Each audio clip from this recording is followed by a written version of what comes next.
Assista agora mais uma entrevista do site Espiritismo BH.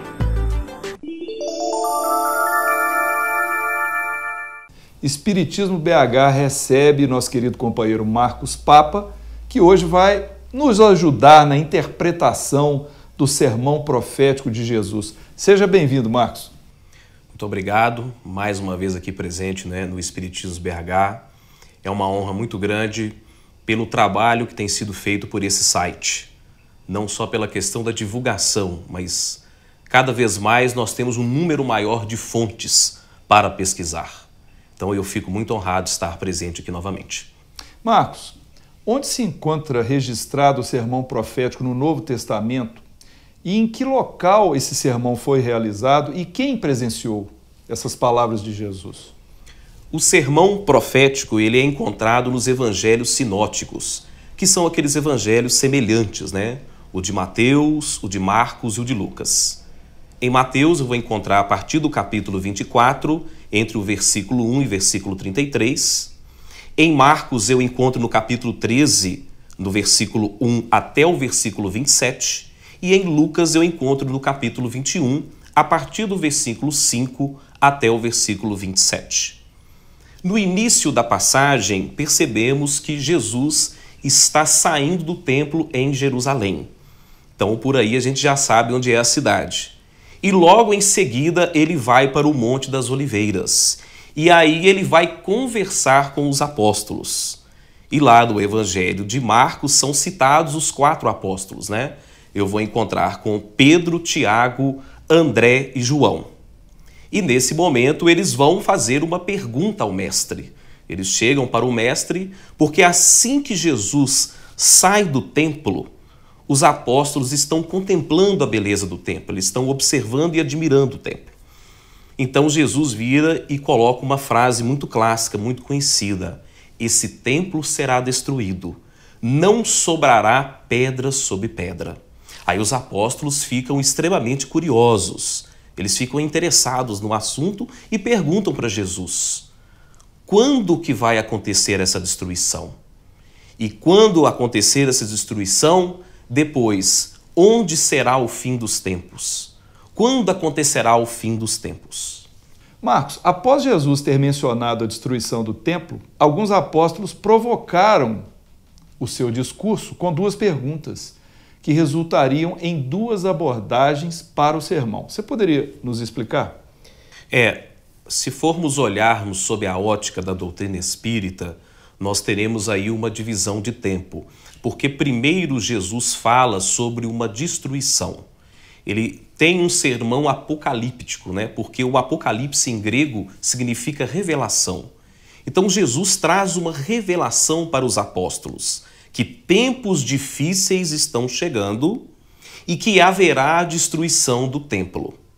Mas logo com o passar desta época, nós iremos viver um novo mundo, Um mundo de paz, um mundo de regeneração.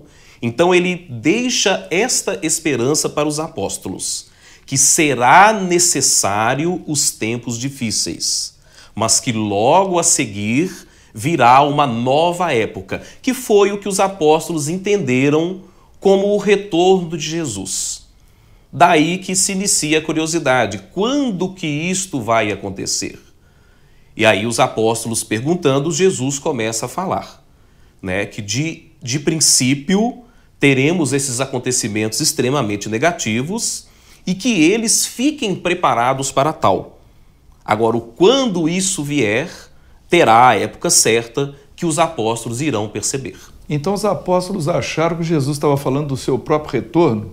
É isso? Na verdade, Jesus conversando com eles, há um momento que ele cita o profeta Daniel. Porque o profeta Daniel, que viveu mais ou menos 160, 170 anos antes de Cristo, ele presenciou uma das invasões a Jerusalém. E nessa invasão que aconteceu, eles tentaram destruir a cultura judaica, tentaram trazer a cultura de outros países, a cultura grega, a cultura helênica. Então, neste momento, Jesus quis fazer alusão a esse passado, que já havia essa preocupação com a destruição da cultura judaica e a cultura da crença de um Deus só, que também é a crença cristã. Então, na verdade, Jesus já estava preparando eles não só por uma destruição material, não era apenas a destruição da pedra, mas que todos eles, os apóstolos, todas as pessoas, os cristãos, os que já tinham uma crença em um Deus único, que eles deveriam estar preparados para novos tempos e que isso seria um desafio muito forte. Portanto, na verdade, o principal objetivo de Jesus é reforçar a fé dos apóstolos, reforçar a fé deles, para que eles estejam preparados para esses desafios que estão chegando. E como Jesus descreve, então, o sofrimento a que a humanidade deveria passar?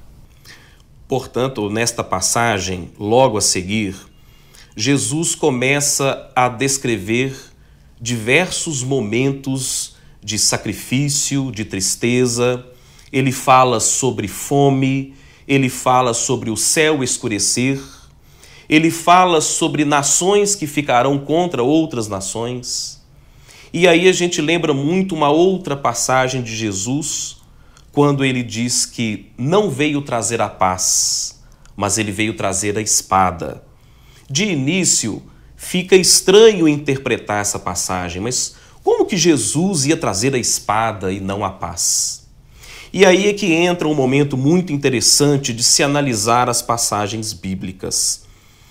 Às vezes, fora do movimento espírita, ou mesmo no movimento espírita, algumas pessoas têm uma certa resistência com a Bíblia, acham a Bíblia um pouco chata, porque tem que interpretar, mas na verdade é impressionante o valor moral que nós podemos tirar desses ensinamentos. Se pegarmos a introdução de O Evangelho segundo o Espiritismo, lá no primeiro parágrafo, o Allan Kardec traz a seguinte colocação, que nós podemos dividir os evangelhos em 5 matérias: as predições de Cristo, os milagres, os atos comuns de sua vida e as palavras que foram tomadas como dogmas pela Igreja. Mas uma quinta matéria se permaneceu inatacável, é a palavra que Kardec utiliza, inatacável ao longo dos tempos, que é o ensino moral. Então, mesmo quando estamos de frente para uma interpretação mais complicada, que exige um pouco mais de estudo, ainda assim podemos considerar que o principal é extrair o ensino moral, independente da cultura de cada um. E esse era o cuidado de Jesus. Jesus respeitava a cultura dos povos que viviam naquela época, por isso que ele conversava por parábolas. Ele sabia que cada um teria o seu entendimento, mas no fundo, o que ele queria passar era o ensinamento moral, tanto é que o ensinamento de Jesus está conosco até hoje. Marcos, há alguns avisos que Jesus dá durante o seu sermão que nós gostaríamos que você explicasse, então nós vamos te perguntando aos poucos e você vai nos esclarecendo, por favor. Primeiro, quando ele diz assim, os que estão na Judéia fujam para os montes. É interessante a gente tentar trazer essas interpretações e a gente respeita muito os diversos autores que existem e é um exercício de humildade para nós. Porque para estudar o Evangelho é sempre um aprendizado. Nós estamos aqui hoje conversando sobre o sermão profético, mas eu ainda me considero um aprendiz sobre o sermão profético. E nesta primeira passagem nós podemos interpretar que Jesus não falava apenas da questão material, apenas ir para um monte, apesar que isso didaticamente ficava mais fácil para a explicação. Mas já que Jesus veio avisar que veria um período mais difícil, um período mais complicado, era interessante que as pessoas se elevassem, saíssem daquela região.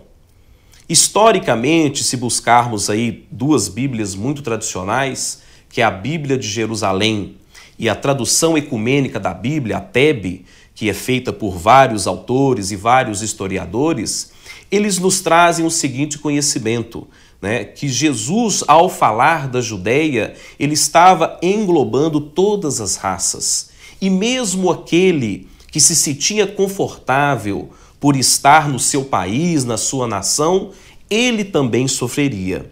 Então era interessante estar em um local mais seguro, em um local mais elevado. Se a gente traz para a compreensão da doutrina espírita, o elevar o pensamento poderia ser um exemplo de hoje.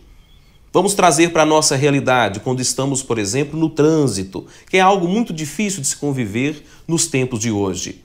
Em determinadas situações, a gente fica um pouco chateado com determinados acontecimentos, mas se eu elevo o meu pensamento, se no meu eu interno sobe o monte, eu consigo superar aquele momento difícil. Então, cada vez mais é necessário nós elevarmos esse pensamento, estarmos nesse monte que naquele momento de transição, de acontecimentos difíceis, não estarmos ali é uma segurança para prosseguirmos o nosso caminho. Então vamos para outra, né, Marcos? O que está no terraço não desça para apanhar as coisas de sua casa. Essa fala também de Jesus, nós podemos trazer para os tempos atuais, né? A gente acompanha muito na televisão os períodos de enchente, quando as pessoas sobem no telhado de suas casas. E esses cataclismos, tsunamis, né, chuvas em excesso, essas reações à natureza, elas já aconteciam à época de Jesus e muito antes. Se pegarmos o Velho Testamento, temos as passagens de Noé, onde ele vai construir a sua arca, mesmo não sabendo quando ia acontecer o dilúvio, ele ficou preparado para tal. Quando o dilúvio chegou, quem estava em sua arca e ele mesmo se salvaram.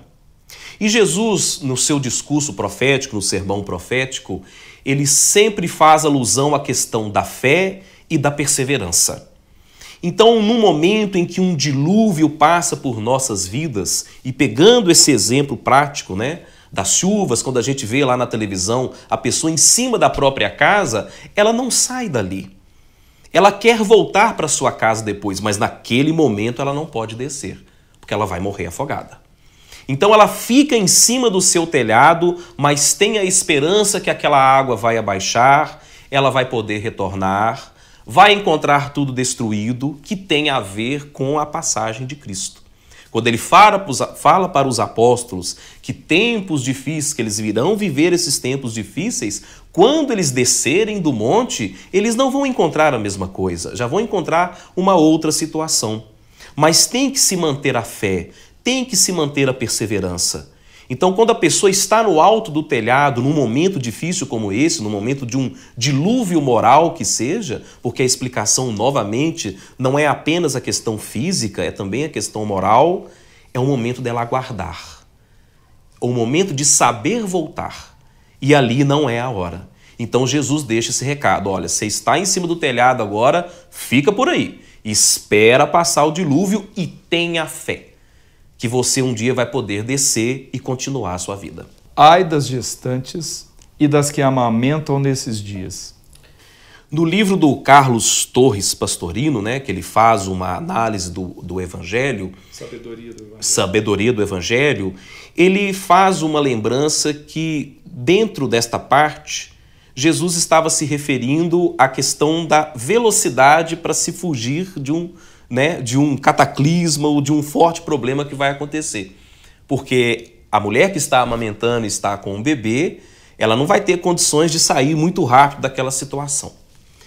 Mas nós também podemos trazer uma interpretação para os tempos atuais. É muito comum escutarmos hoje, né, nas nossas conversas, como nós estamos saindo de um mundo de provas e expiações, entrando no mundo de regeneração. Quando escutamos notícias de muito sofrimento, notícias de assassinatos, principalmente quando envolve criança, né? É comum comentarmos no bate-papo, no dia a dia, poxa, vamos trazer mais crianças ao mundo, né? Poxa, que desafio ser mãe hoje. Isso pode ser aplicado já a essa época e aos tempos atuais. Sabemos que essa fase de transição, ter filhos hoje é um grande desafio. Então, quando Jesus faz esse alerta, ele já está deixando bem claro, olha, são tempos difíceis. Então, quem vai criar uma criança agora viverá um desafio muito grande. E quanto ao trecho, que vossa fuga não ocorra no inverno e no sábado? Primeiramente, a questão do sábado, o Pastorino vai trazer uma interpretação muito interessante. À época, os judeus no dia de sábado, eles tinham um dogma que eles não poderiam andar mais de 2.000 passos. E se nós estamos falando por uma fuga para o monte, como Jesus especificou anteriormente, especificamente no dia de sábado, isso não seria possível. Então Jesus, nesse momento, ele toma todo o cuidado com a lei judaica, porque ele sabia que a maioria da população era de judeus. Então ele faz esse alerta, ele tem esse cuidado. E a questão do inverno, nós podemos trazer essa época do ano, que vai apresentar, sim, um pouco mais de dificuldade de locomoção.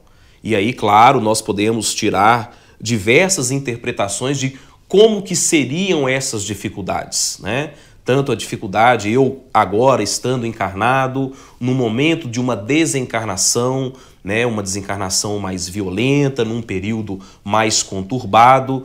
Então essa questão do inverno é mais também um aviso. Já que Jesus fala antes sobre estar no monte, estar sobre o telhado, talvez não aguardarmos, não esperarmos demais. Sempre sim estarmos preparados para uma mudança, mas que ela aconteça antes do inverno. Falsos cristos e falsos profetas se levantarão. Jesus traz esse alerta, né? E nos tempos contemporâneos, eu acho que todos nós percebemos isso muito claramente. E Jesus quis deixar isso claro para os apóstolos. Olha, não é porque vão dizer que o mestre está ali, o mestre está no deserto, o mestre está no meu templo. Jesus, já naquela época, ele previa esse tipo de discurso que nós podemos acompanhar hoje, nos tempos atuais. Percebemos, né, que, infelizmente, temos instituições que são falsas religiões, que possuem outros objetivos financeiros, né? Mas Jesus já faz esse alerta desde a época dele. Mas nós temos que respeitar a realidade de cada um. Aí também vai uma questão de interpretação. Jesus deixa bem claro que a questão da salvação é algo interno. Por isso que lá no Evangelho de Lucas, Jesus fala que o reino de Deus não está ali a colar, ele está dentro de vós.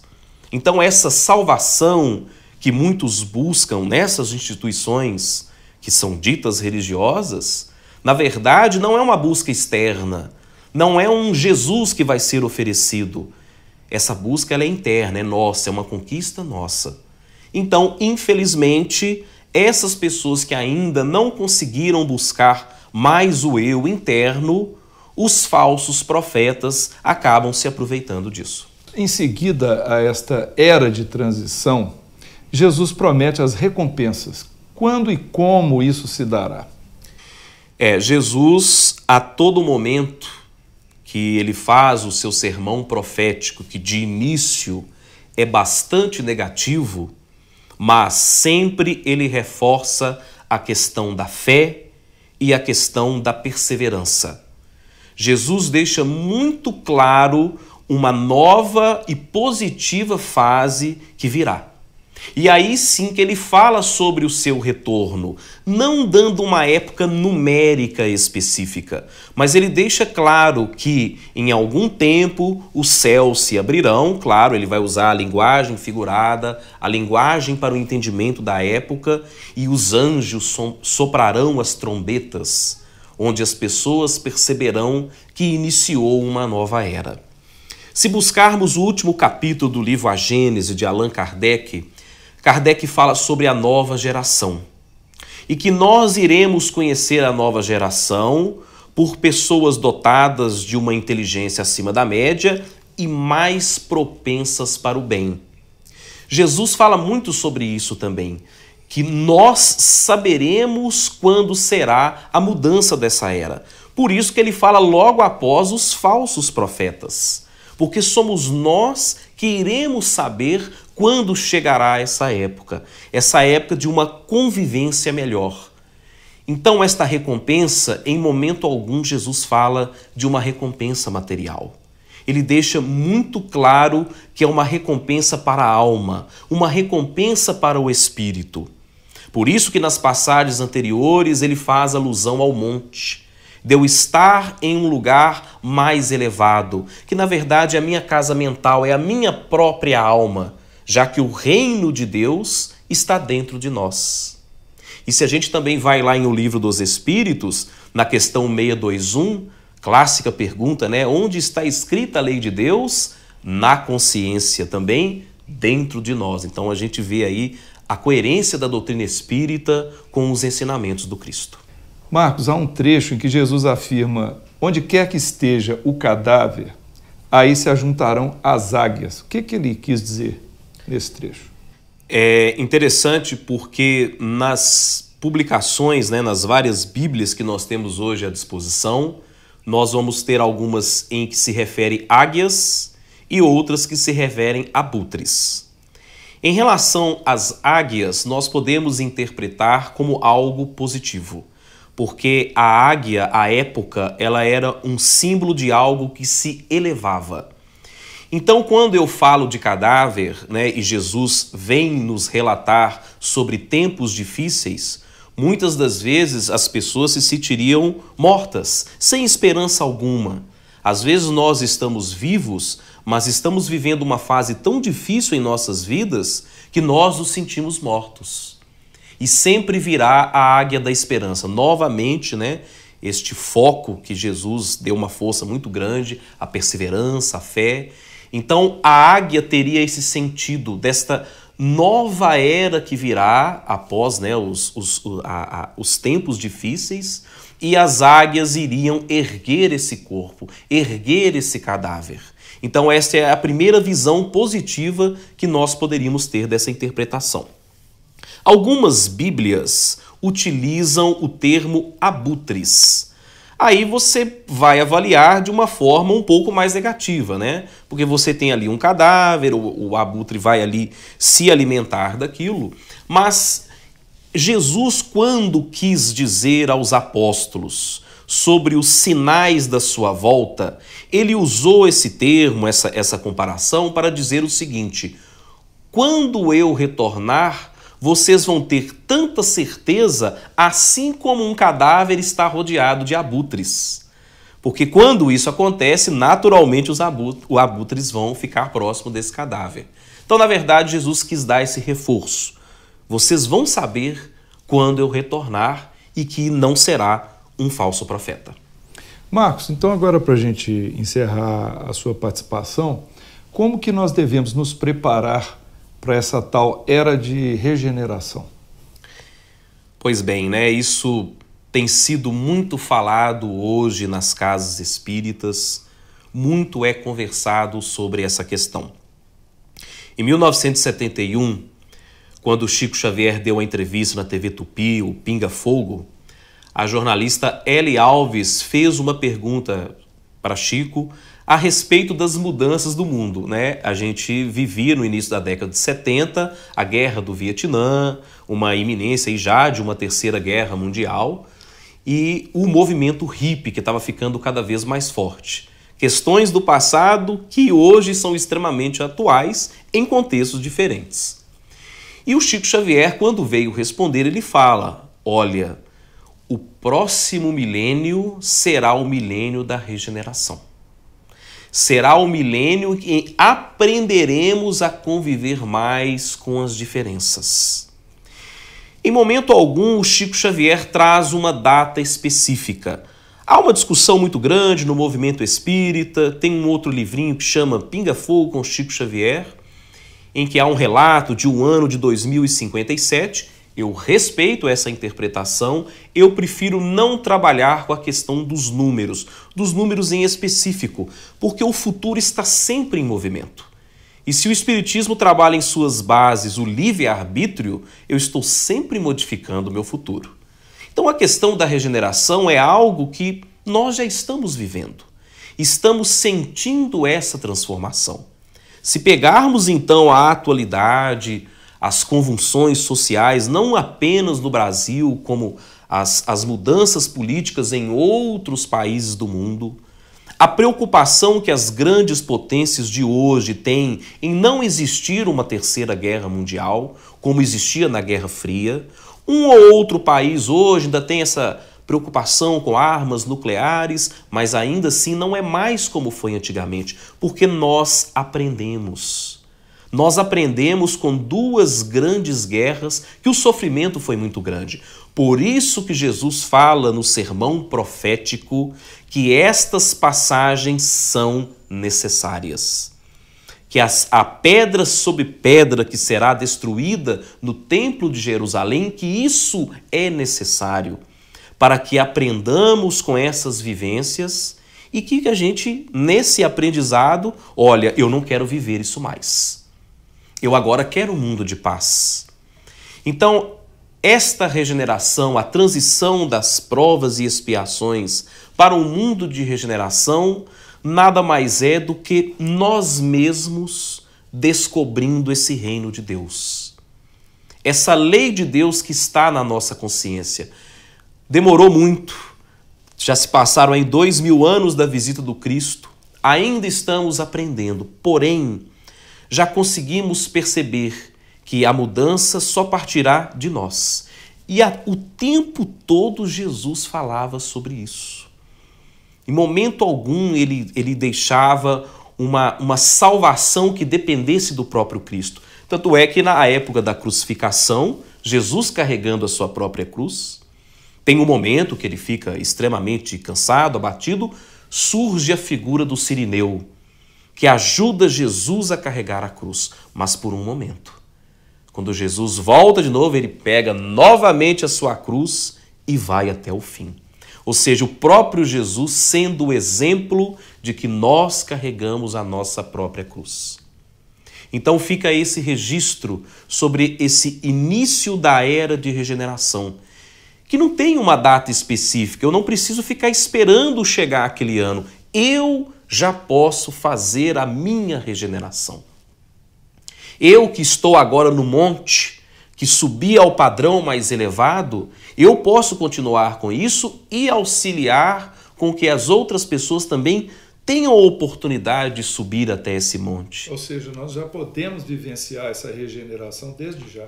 Sim.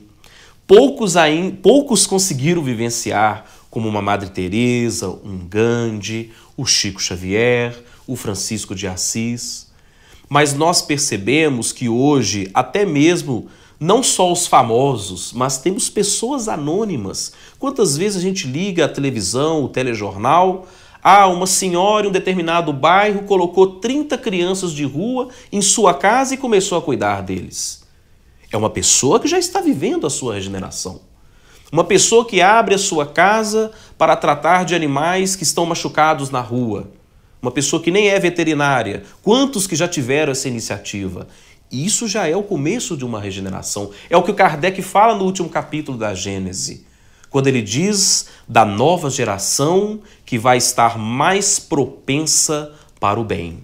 Esses são os sinais. É aí que eu tenho a certeza do que realmente estamos vivendo essa nova fase. Então a volta do Cristo não é apenas aguardar a pessoa dele chegar até nós. Essa volta, esse retorno, ele já existe dentro de nós. A fé que Jesus plantou lá no grão de mostarda, que é simplesmente uma semente. Mas olha só o que uma semente se transforma, né? Na árvore gigante. Então tudo já estava escrito ali dentro. Então por isso que Jesus diz, se sua fé, né, do tamanho de um grão de mostarda, você consegue mover uma montanha. Isso é sentido figurado? É. Mas é a montanha das dificuldades, a montanha dos desafios. Então por isso, eu indo para esse monte, o Monte das Oliveiras, onde Jesus conversou com os apóstolos, ali mesmo ele já quis deixar esse exemplo. Que essa busca é uma busca nossa, uma busca pessoal. Muito bem, Marcos. Então o Espiritismo BH agradece a sua participação extremamente valiosa nesse programa. E mais uma vez eu fico extremamente feliz de estar presente aqui. Como eu disse, o tema de hoje é um grande desafio e que nós continuemos estudando. Porque, pegando o capítulo 6 do Evangelho segundo o Espiritismo, o Espírito Verdade diz: amai-vos, este é o primeiro ensinamento. Instruí-vos, este é o segundo. Então, para nós espíritas, O amai-vos ainda é um desafio muito forte, mas o instruir-vos talvez é um pouco mais fácil. E nos desenvolvendo intelectualmente é também um caminho para nos desenvolvermos moralmente. Então, muito obrigado mais uma vez. Foi uma honra estar novamente no Espiritismo BH.